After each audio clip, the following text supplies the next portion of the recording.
Hello বন্ধুরা, নতুন একটা ভিডিওতে তোমাদেরকে স্বাগতম। বুলেট ষড়যন্ত্র ধারাবাহিকের আরেকটি নতুন প্রোমোতে দেখা যায় যে সরোজকে গুন্ডাদের হাত থেকে বাঁচিয়েছে রণ। আর এদিকে রণ জানতে পারে যে আরশিকে বাড়ির কোথাও আর দেখা যাচ্ছে না, আর আরশির ফোনও অফ রয়েছে।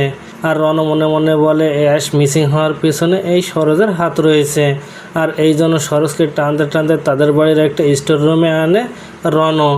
আর সেখানে এসে রণ সরোজকে জানিয়ে দেয় যেভাবে হোক সে অ্যাশকে যেন খুঁজে বের করে, আর তা না হলে 2 ঘন্টার জন্য হলেও তাকে বিয়ে করতে হবে, কারণ রণ চায় না যে বিয়ে বাড়িতে তার মান সম্মান নষ্ট হয়।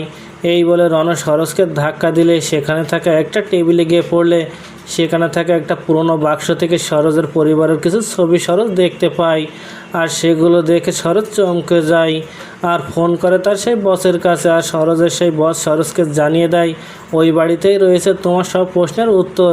হয় তোমাকে সেখান থেকে হাল ছেড়ে পালিয়ে যেতে হবে, না হয় রণকে বিয়ে করে এই বাড়িতে থেকে তার সব প্রমাণগুলো খুঁজে বের করতে হবে। বসের মুখে এমন কথা শুনে অর্ণবের কথাগুলো মনে পড়ে যায় সরোজের।